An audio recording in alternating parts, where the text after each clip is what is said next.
Due to mature subject matter, viewer discretion is advised. Some inmates just like to push the limits. I've been that guy who starts the problem and makes them call for backup. What are you gonna do? Put me in the hall? I'm already in the hall. Here, if you don't stay on top of things, you're going to get hurt. You never let your guard down, ever. You get it from 0 to 100 quick. At the Hillsborough County Jail, the officers can't ever forget that their lives are on the line.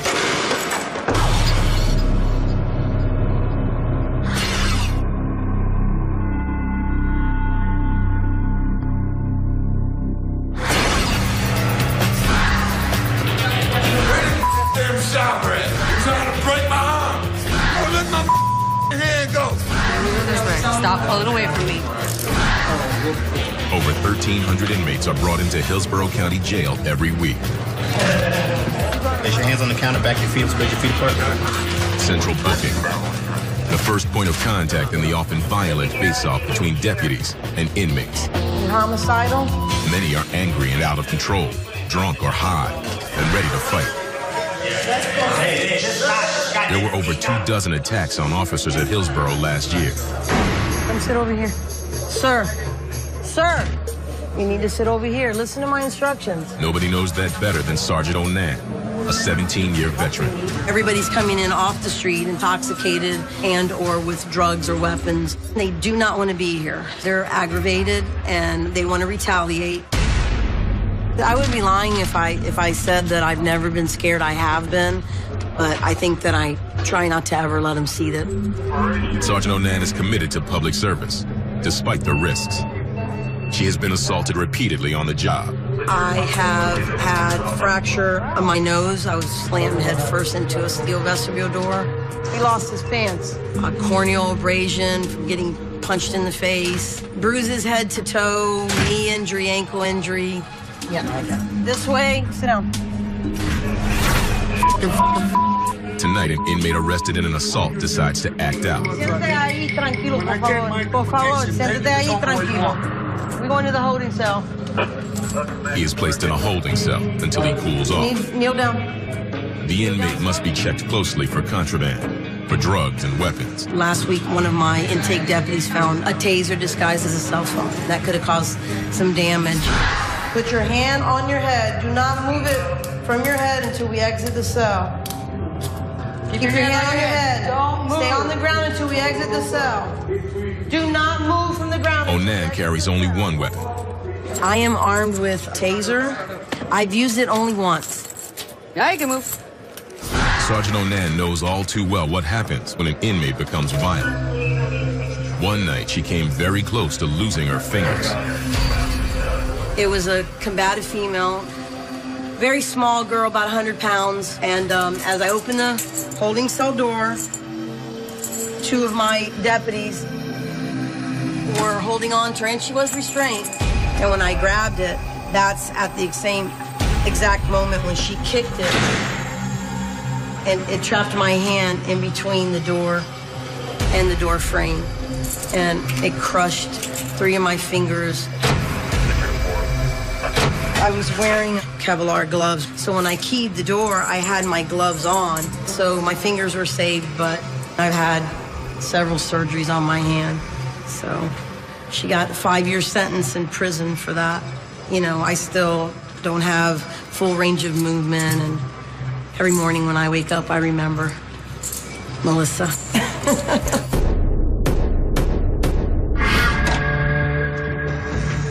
22-year-old inmate Chris Trott has a reputation as a difficult inmate ever since he was a juvenile in this jail.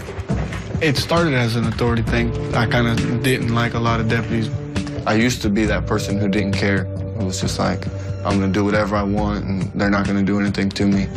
What can they possibly do? Send me to lockdown, I'll get out in 30 days. I've been that guy who starts the problem and makes them call for backup. Trott is at Hillsborough for violating probation on an armed grand theft auto conviction. He faces anywhere from several years to life behind bars, depending on the judge. Now I'm in here fighting for my life, and I realize that I should have stopped a long time ago. Trott knows this jail well.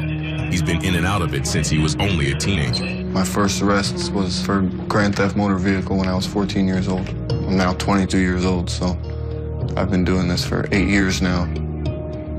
altogether. Chris Trott seems personable starting off, but he tries to manipulate the system to get anything possible. It must be my face. I got an award-winning face. According to Deputy Johnson, Trott has long had trouble with contraband, from illegal food to drugs. If you look at what he actually does, what he actually has in possession, it's not that big of a deal, but he manipulates the system and causes more problems than most other inmates do. Hello? Hey, Mama. Hi, how are you? I'm good. He says for the first time he's trying to walk the straight and narrow for his father, mother, and sister, as much as himself. I'm tired of letting them down. I keep letting them down, and eventually they're going to give up on me, and I don't want them to give up. He also wants to stay out of lockdown, what he calls the box. I'm getting tired of going to the box. I've only been to the box one time since I've been here right now, but in the past I did 6 months in the box, 30 days in the box, 45 days in the box, 60 days in the box, and the box gets old quick. Every day I lay in my room and I think about it, I'm like, it's time to stop. I mean, you gotta stop sometime. It's time to grow up. Trott will be seen as a problem until he can prove that he's turned himself around. Unfortunately, he still likes to break the rules. Hillsborough is a sprawling operation with 2 separate facilities down the road from each other and over 4,000 inmates. Gentlemen, it's chow time. Many of the pods here contain up to 72 inmates and usually only one officer who sits at a desk inside the unit, unprotected by bars or doors. It's called direct supervision, according to Intel Officer Master Deputy Gray. In direct supervision, we are able to view everything in that pod, be it the doors, the housing, the whole 9 yards. Down the line up, single file, one behind the other. The philosophy behind it is we have our fingers on the pulse of that pod. We know everything that's going on. What? 70? Where'd you get that? Is that your lottery numbers or what? And while it works well most of the time, it also makes the deputy more vulnerable to assault. Ladies, close cell 2 over, please, so I can see the corner over there. Deputy Garcia, a 5-year veteran, is working today in the Women's Direct Supervision Pod, in charge of 62 inmates out of their cells for most of the day. It's all about the control and the safety of everybody involved, and as long as you maintain that, you'll be fine. It's a yes, ma'am, and I suggest you come downstairs right now.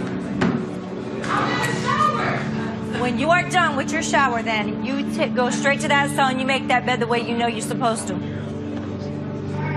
According to Garcia, it's all about respect on both sides. Here's all. Do we need a trip to the holding cell, ma'am? It's a place you haven't been in a while? Okay. That goes right along with having to create a relationship with these inmates in this pod.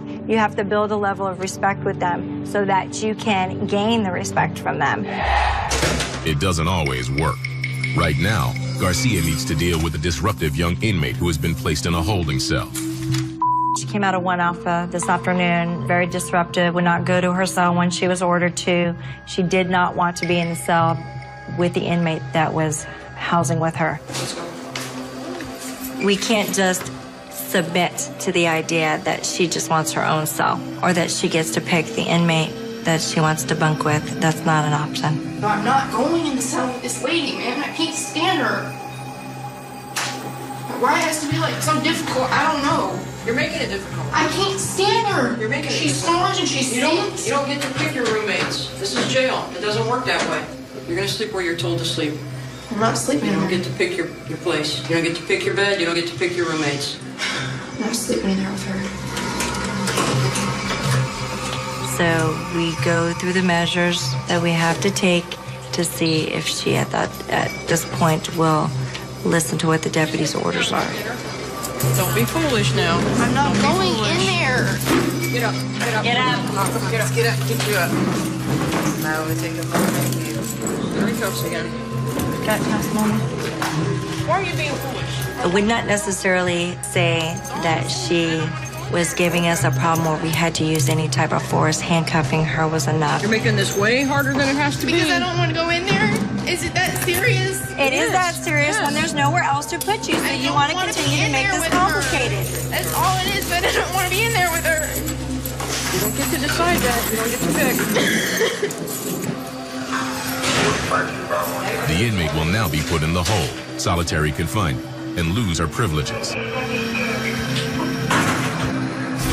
everything will be taken from her. No phone calls, only outside rec for an hour a day, no canteen. At least for 2 weeks, we'll give her a really good idea of that maybe not doing what the deputy says isn't the way to go.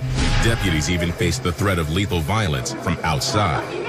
Just a few weeks earlier, Deputy Garcia was in charge of a male lockdown pod, which contained an accused double cop killer named Dante Morris. We're currently housing Dante Morris, a very high-profile inmate.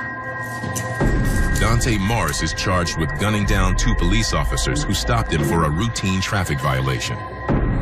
A few weeks after Morris's arrest, Garcia received an outside call at the jail from what appeared to be an insurance company. It wasn't. About 12:50 Thursday afternoon, I received a threatening phone call that came through the jail. They stated that it was a business call. I repeatedly asked who I was speaking with. The caller said he was a friend of Dante Morris. He stated I would know exactly who he was when he killed me. The jail went on high alert, and Garcia was carefully monitored by undercover officers outside. We at that time determined that round-the-clock surveillance and security of my home, me and my family, was necessary. There have been no additional incidents so far. If you thought about it for too long, it could probably get to you. It doesn't, for me. I get more angry at the threat than I do fearful. I feel like I have a lot of support working for the sheriff's office. Garcia refuses to let the threat stop her, but threats can quickly turn to violence.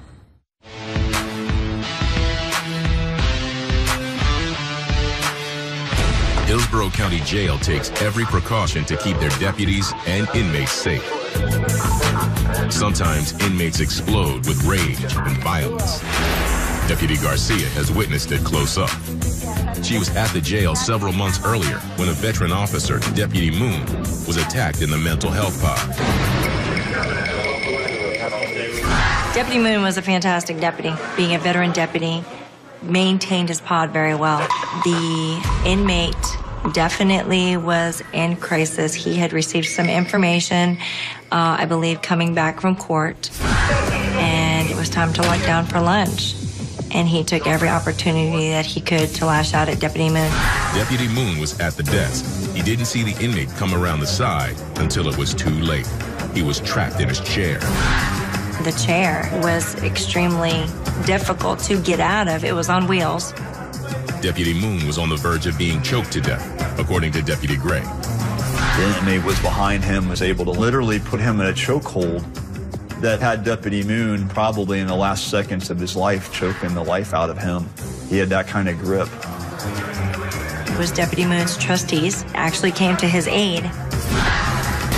The inmates knocked the attacker and Deputy Moon to the ground and pried his arms off the officer's throat. Another inmate called for help. Fortunately, some of these guys have been back and forth to jail a few times and had a definite good rapport with Deputy Moon. It was Deputy Moon's commitment to the inmates that saved his life. The other inmates were able to subdue the suspect and get him out of the pod. But if it wasn't for those 4 inmates, Deputy Moon wouldn't have been with us today. And the reason they did that was the respect that they had for him. Without that respect, they might have not ever intervened. Deputy Moon survived the attack with minor injuries, though he retired not long after. As one of the 3 intel officers, Master Deputy Gray is responsible for preventing violence against deputies and inmates. The biggest part of our job is the safety and security of our inmates and our deputies. And if that's stopping contraband coming in, if it's weapons, if we could save a life, that's our job. In just the last few weeks, both weapons and drugs have been found. There are gaps in security which Gray needs to close. Contraband and shakedowns and constant monitoring of contraband in our facility is 24/7, 365 days a year. That's something we deal with daily. A variety of deadly homemade weapons have been confiscated from inmates. This was found, and it looks like a normal book, but the officer was diligent enough to go through it, and what he found was it had been carved out page by page, and what it was concealing was a toothbrush fastened with 2 razor blades, one on each side, A thread was used, probably out of one of the bed sheets, and it was affixed to the toothbrush. All of a sudden, you got an easy cutting instrument for cutting a deputy or another inmate. They're very intelligent. They've got nothing but time on their hands. You know, when we do 12 hours, they do 24. It's a constant battle.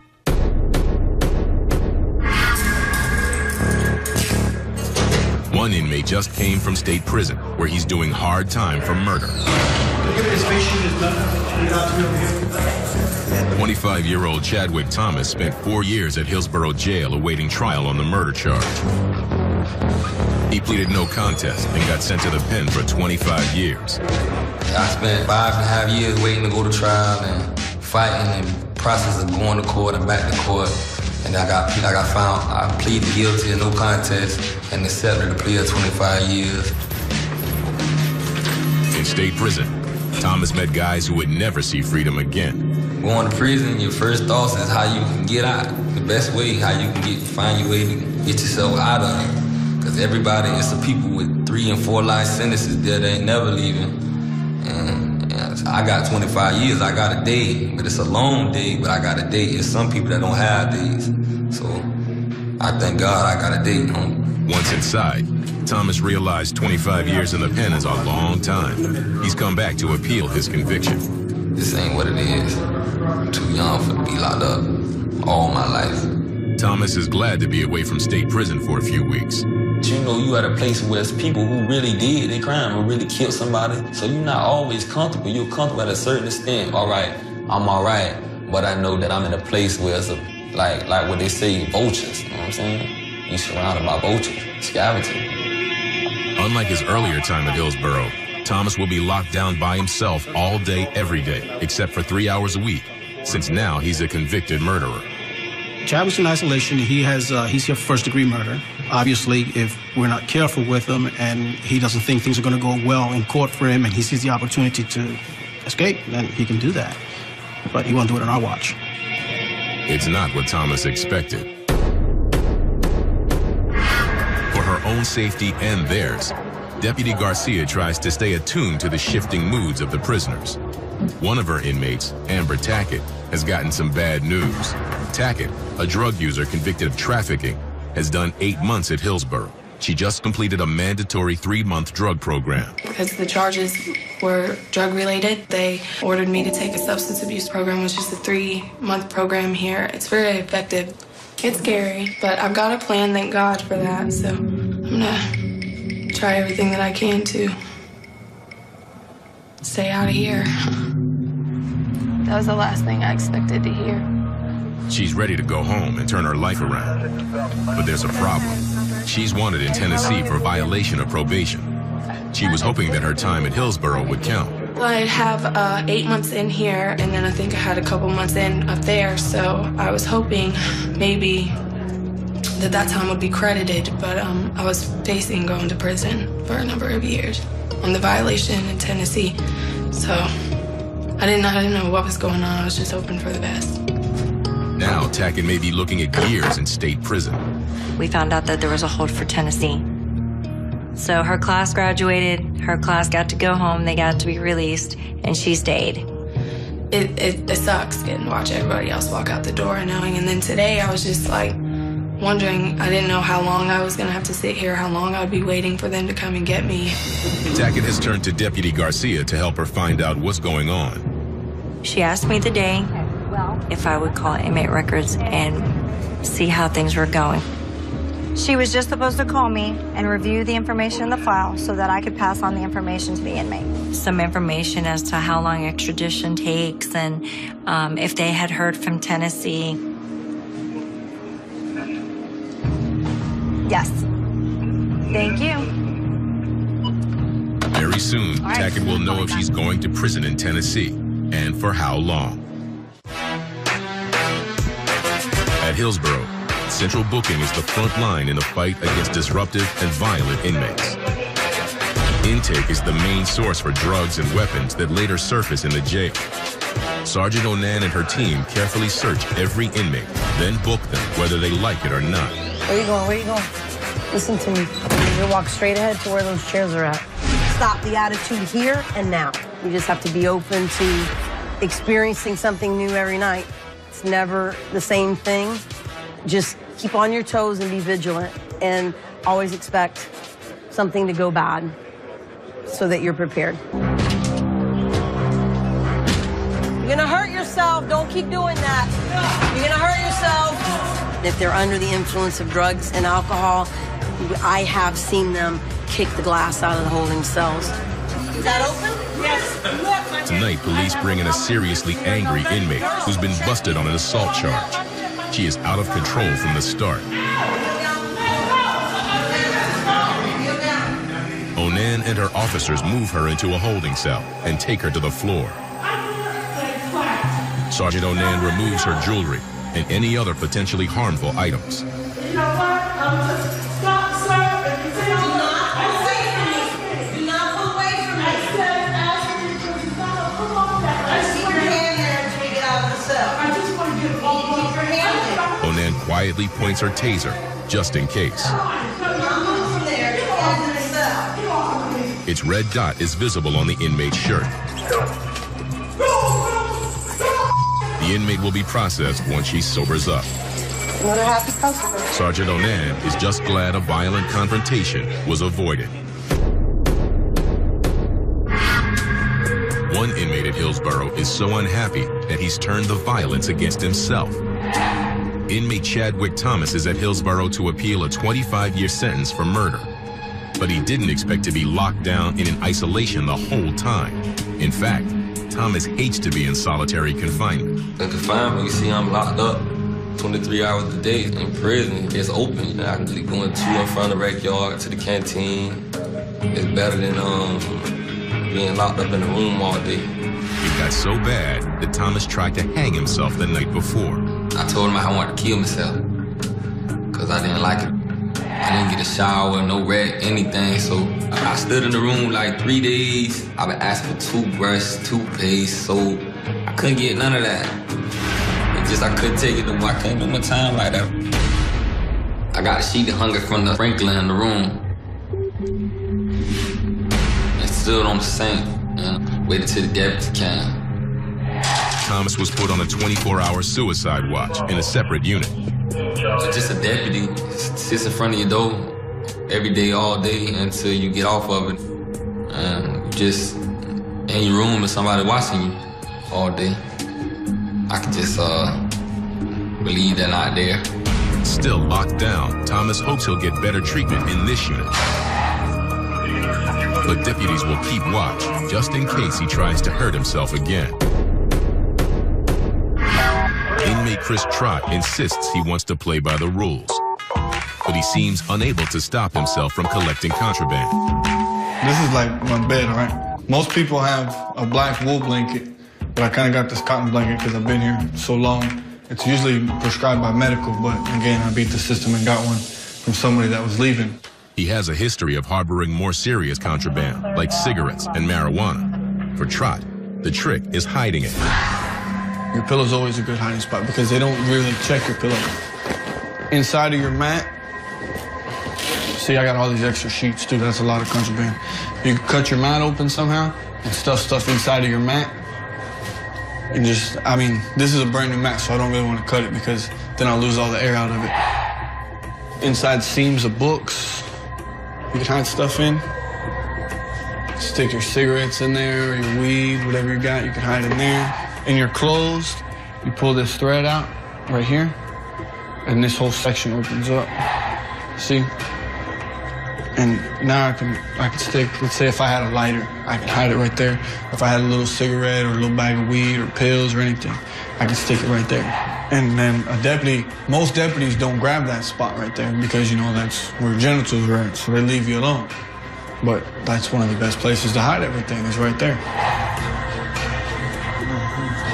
Trott says he stopped smoking cigarettes and pot. He doesn't want to compromise his case. He could be put away for life if the judge doesn't like what he sees. I'm facing all this time. If the judge wanted to give me a chance and he looked at my screen and seen that I got caught smoking pot in here, he'd probably be kind of upset about that or weary to give me another chance. So that's kind of why I'm trying to stay on my best behavior now and I haven't been smoking pot anymore, or cigarettes, or anything for that matter. I'm just trying to lay low. But Trott can't bring himself to give up contraband altogether. For Deputy Gray, contraband is a matter of life and death. It represents a constant threat to the deputies, so Gray and the jail are stepping up their shakedowns. The array of contraband that can be used for weapons is only limited to your imagination, or the inmate's imagination. You just don't take a day off of looking for contraband. Saturday morning, deputies have found contraband in one of the nearby men's pods. It's only tobacco, but if tobacco can get in, so can marijuana, pills, and weapons. Now they're going to go back in force and turn it upside down, Garcia among them. We're doing a shakedown in 1 Delta. We brought in a canine dog. It's a good show of force. Everybody out, let's go. You're on your phone, get up. Get some phone. There's definitely something going on in the pod. This may help us determine exactly what. To the rec yard, guys, to the rec yard, hey. All the inmates are first moved into the rec yard. With the help of the search dog, Garcia and the other deputies give the cells a thorough going over. The dog alerted to the desk, so we want to just kind of tear this cell apart.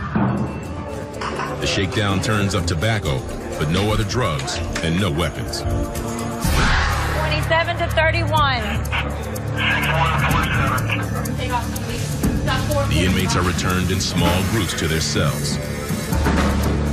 32, 33. But even with deputies everywhere, there's a threat coming, right at Garcia. As Garcia brings the remaining prisoners out of the yard, one of the inmates makes a remark about the accused double cop killer in the jail, Dante Morris. The deputies consider it a threat. There might be a direct link to Garcia's earlier death threat, so he'll be taken to a holding cell pending investigation. Garcia and Sergeant Vassallo briefed the intel officer. Tell him what you just told me. I'm standing out there. I'm the only one. He waited until I was the only deputy standing there, and he decided to tell the guy that was sitting next to him that he was Dante Morris's But he waited until she was in earshot. He goes, ma'am, I'm not talking to you. I was talking to my friend. And I said, really? I said, if you didn't want me to hear it, you would have never said it. Garcia checks out the inmate's arrest record. What's he in jail for? Trafficking, trespassing on property, obstruction and opposing an officer at 24. He made an inappropriate comment in reference to an incident that happened recently in the jail that is probably going to require some further investigation. The incident reminds Garcia of the risks she and all the deputies are facing every day. You have to be constantly in control of the situation at hand. So you never let your guard down, ever. You got your cuffs, Trimley. You go from 0 to 100 quick. Hillsborough County Jail. Deputy Gray thinks it's time to do a shakedown of the whole facility to stop contraband. It's imperative as far as contraband that we find everything that comes in this jail. We learn every way that they possibly can get the contraband in the jail. And if we're missing something, it's imperative that we fix it permanently. And there's no choice there. Never far from Gray's mind is the murder plot he uncovered less than 18 months ago against officers in a juvenile pod. This is 2 Delta, the actual pod where the juvenile deputies and my partner and I discovered a murder plot that was about to take place. We noticed some changing in behavior in the pod. They were starting to what we call click up. They were grouping up. We took a couple inmates out. We separated them. So they weren't able to talk and collaborate their stories. And one at a time, we started to interview them in our housing unit office. One interview led to the next, and it was all connecting. It literally led us to the guy that was going to do the cutting of our deputy. This is room 38. This is the room which he stayed. He was pulled out of this room. He was taken to our strip search room. The murder weapon that was going to be used, which was a bunch of razor blades affixed to a handle of a toothbrush, we actually found on the inmate and found extra razor blades inside his cell. It was pretty thought out, pretty methodical, premeditated. The plot basically consisted of 3 names of 3 deputies, literally listed down the line 1, 2, and 3. And if they couldn't get to number 1, they were going to go to number 2, and so forth and so on. To see a name that, somebody that may have been a shift away from having their neck sliced in an escape attempt, that's hard-hitting stuff. That's gut-wrenching. Once the deputy was killed, the juveniles were going to make their escape. When I went home that night, I know we had done our job. We saved a life. If Gray doesn't stay on top of the weapons and the inmates, somebody may die.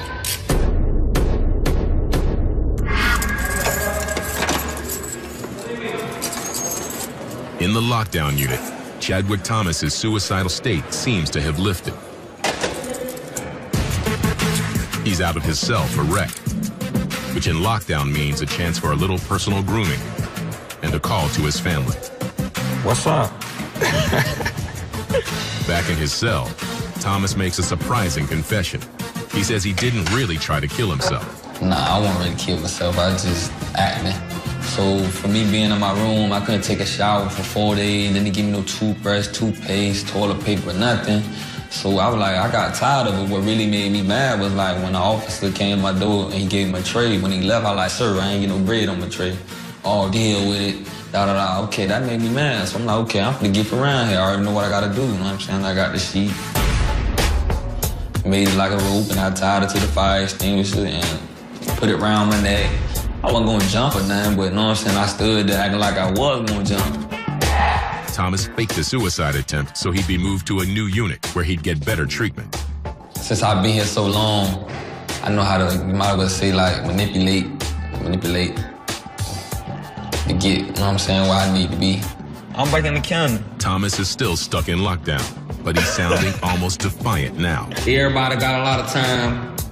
We struggling back here, but we making it. You know what I'm saying? But we still strong people.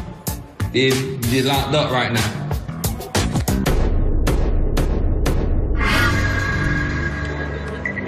In the women's pod, Amber Tackett is about to get some startling information about her extradition to a Tennessee prison. Hey, it's Deputy Garcia. Did I talk to you earlier about inmate Tackett, Amber Tackett? You guys had pulled a file for me in regards to some information out of her file. Okay, well, would you like to stay on the phone when I tell her this? Because this doesn't happen very often. Ms. Tackett, Tennessee refuses to come get you. You are going to be released today. Much to everyone's surprise, inmate Tackett is going home to her family. If I could hug you, I would. No hugging. She's crying, so you just gave her an early Christmas present, ma'am, okay? You guys can talk to her at mealtime, okay? At mealtime. Garcia may have spared inmate Tackett weeks of uncertainty. Yeah, Mom. Mom. You can come and get me. I don't know what time I'm gonna get out, but I get to come home. Yeah. By Hillsborough County standards, she completed her program and she is now being released. And we would not have known that if we didn't call records today. Feels good? Yeah. That is what we call following through. That's what I hope that I hold a rapport with these females or any other inmate in this jail, that when we say we're going to do something, we finish it and complete it, and it usually turns out good. For other inmates, their stay at Hillsborough may not end so well. Hillsborough County Jail. Inmate Chris Trott says he's found a new way to beat the system with some highly unusual contraband. I'm gonna show you the best piece of contraband in the whole jail right now, all right? This is the greatest contraband ever. Nobody's got contraband like this. I'm standalone contraband on this one right here. Check this guy out. This is my buddy, and he just hangs out with me. I'm standalone on this. Everyone thinks I'm crazy for having it. They're like, man, you're gonna get in trouble. Kind of reminds me like a dinosaur. I like him. He's just hanging out. Later, Trot even sneaks his lizard out to the rec area for some exercise. I hope I don't get a new charge like animal cruelty or something. That'd be my luck. What his name? Rasta. Rasta. You see any big ants anywhere, man? A pet lizard may be harmless, but Trot's flagrant rule breaking may be his ticket right into solitary confinement and an even longer prison sentence.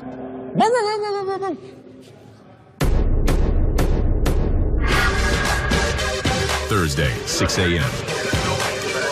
Deputy Gray is ready for the big crackdown on contraband. A preemptive strike to keep the inmates off balance and to uncover drugs and weapons. It's a sneak attack. It's unscheduled, just to kind of show the inmates that, you know, this could happen at any point, and we'll do a systematic run through of each pod, each housing unit, looking for contraband. Give everybody a chance to react. Colonel Privatera, head of Hillsborough, briefs his officers before the shakedown. Before we moved them from the south end to the north end, we were seeing a lot of homemade weapons. So if you find any contraband, the detention security guys will be here, Gray will be here. If you find something, they'll come and get it. Let's try to handle it as little as possible. We're getting ready to do a mass shakedown. 10, 12 canines we're going to use today, along with probably 60, 70 personnel. Surprise is the key, and an overwhelming show of force.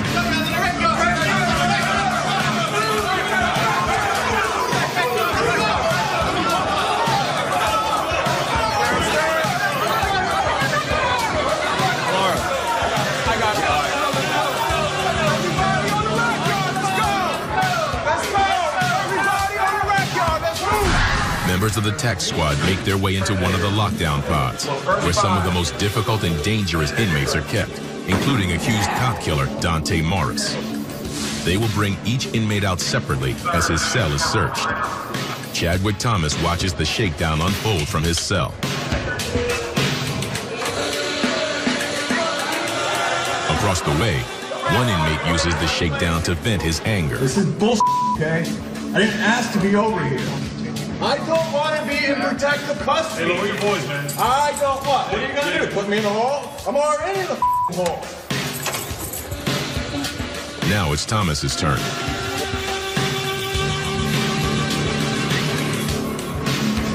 Deputies search Thomas's cell. It's clean. The officers burst into one of the direct supervision men's pods. The inmates are moved into the rec yard. Among them, Chris Trot.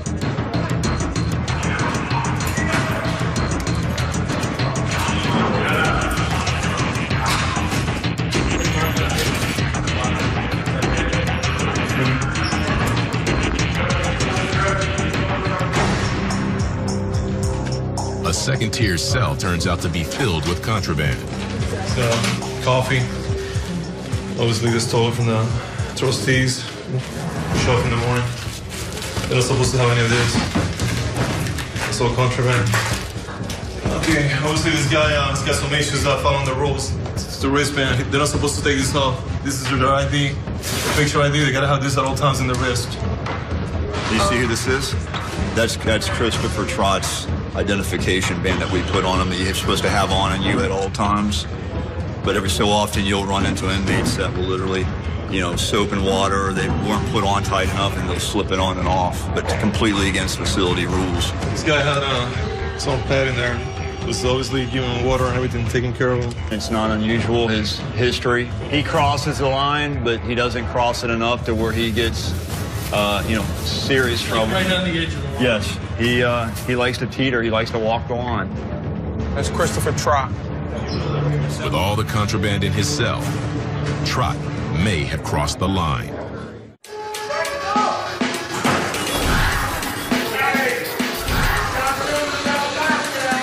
Thursday afternoon.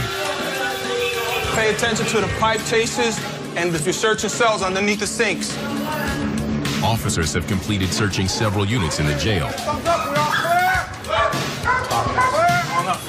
When Gray's partner, Deputy Camara, discovers one small yet potentially lethal item. A razor blade. Just found in cell 3, glued under the desk with toothpaste, which is a common hiding method if you don't move the desk or look under the desk. This can be affixed to the handle of a toothbrush and used as a slashing weapon. They're very easy to conceal, and it only takes a little razor, to cut somebody's throat or something, so they can be very dangerous. So as you can see today, we've only found one. And out of, 5 or 6 pods that we look through, that's a success. The entire shakedown yields only the razor blade, a few pills, some homemade alcohol, and some marijuana. But that's a good thing. It tells Deputy Gray that they may be winning the fight against weapons and drugs.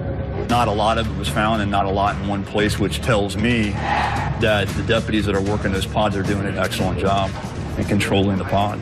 Come down the line up, single file.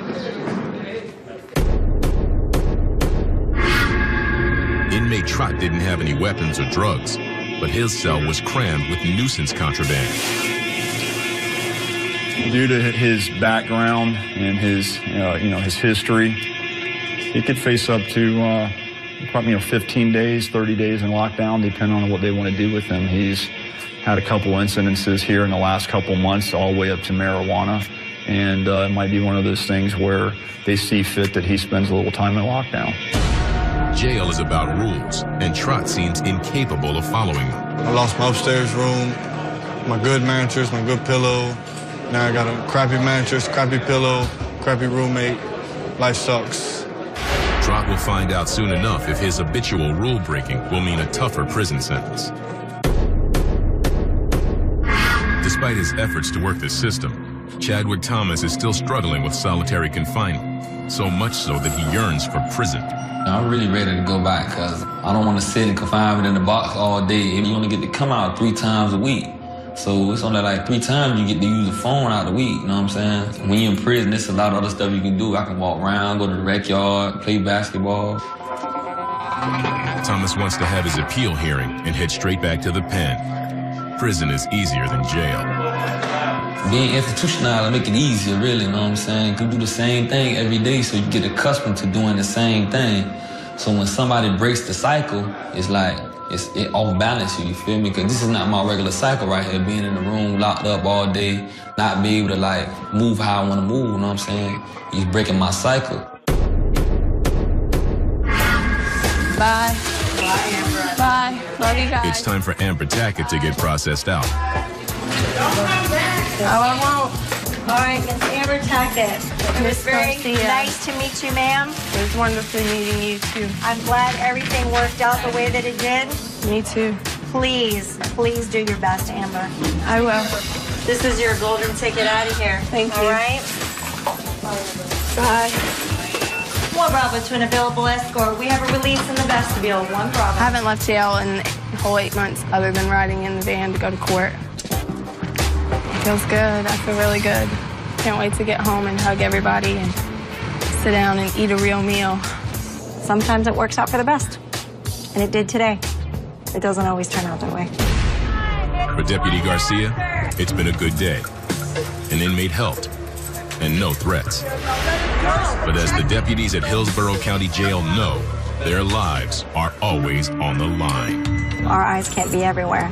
And we can't be everywhere. You can have a bad day. A good day can turn into a bad day really fast.